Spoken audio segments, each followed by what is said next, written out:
Genesis chapter 3.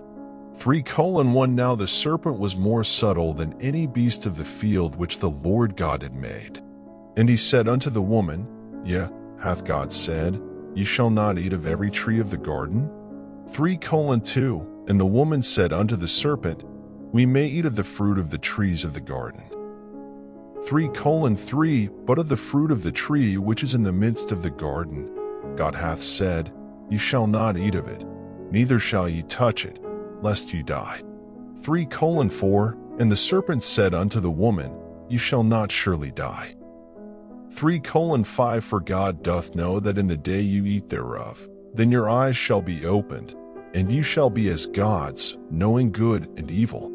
3:6 And when the woman saw that the tree was good for food, and that it was pleasant to the eyes, and a tree to be desired to make one wise, she took of the fruit thereof, and did eat, and gave also unto her husband with her, and he did eat. 3:7 And the eyes of them both were opened, and they knew that they were naked, and they sewed fig leaves together, and made themselves aprons. 3:8 And they heard the voice of the Lord God walking in the garden in the cool of the day, and Adam and his wife hid themselves from the presence of the Lord God amongst the trees of the garden. 3:9 And the Lord God called unto Adam, and said unto him, Where art thou?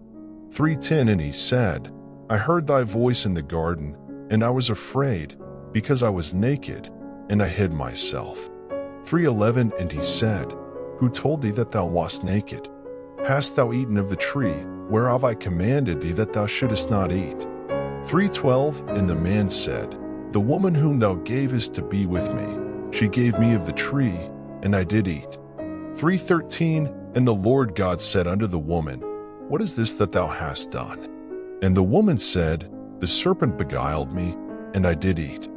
3:14 And the Lord God said unto the serpent, Because thou hast done this, thou art cursed above all cattle, and above every beast of the field.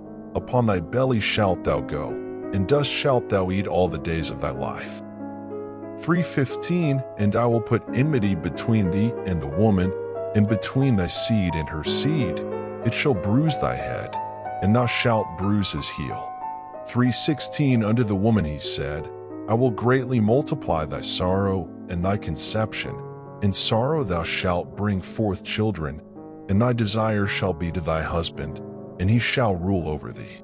3:17 And unto Adam he said, Because thou hast hearkened unto the voice of thy wife, and hast eaten of the tree, of which I commanded thee, saying, Thou shalt not eat of it. Cursed is the ground for thy sake. In sorrow shalt thou eat of it all the days of thy life. 3:18 Thorns also and thistles shall it bring forth to thee, and thou shalt eat the herb of the field. 3:19 In the sweat of thy face shalt thou eat bread, till thou return unto the ground, for out of it wast thou taken. For dust thou art, and unto dust shalt thou return. 3:20 And Adam called his wife's name Eve, because she was the mother of all living.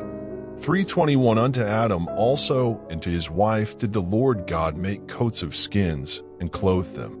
3:22 And the Lord God said, Behold, the man is become as one of us, to know good and evil. And now, lest he put forth his hand, and take also of the tree of life, and eat, and live forever.